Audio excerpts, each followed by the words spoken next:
Amici da casa, eccoci di nuovo qua a Cantiamo Napoli. Questa volta è un altro momento particolare, non parliamo di un cantante ma parliamo di un presentatore.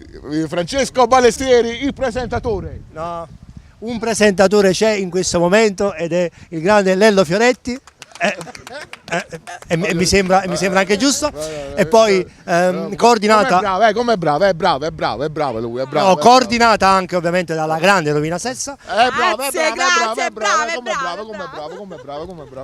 Di solito dovreste essere voi a fare l'intervista a me, non capisco perché mi trovo io con il microfono. Dici tutto. Beh, per me è sempre un piacere essere qui a Cantiamo Napoli. Dici. Sto dicendo, ecco.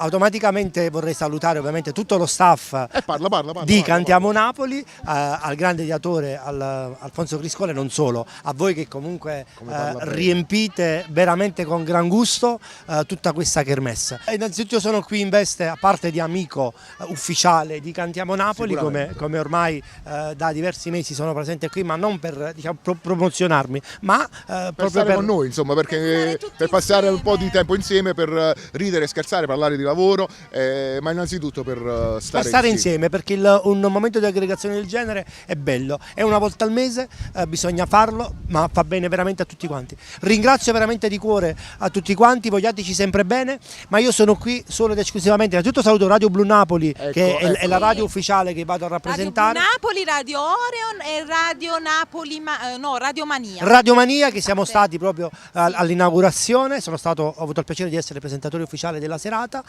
coordinato ovviamente con tutti i miei colleghi, ma io sono qui, ragazzi, per un solo motivo. Vai, Fraci, vai. Perché io per esempio non ce la faccio. Senza fa... 1, 2 e 3, Cantiamo Napoli!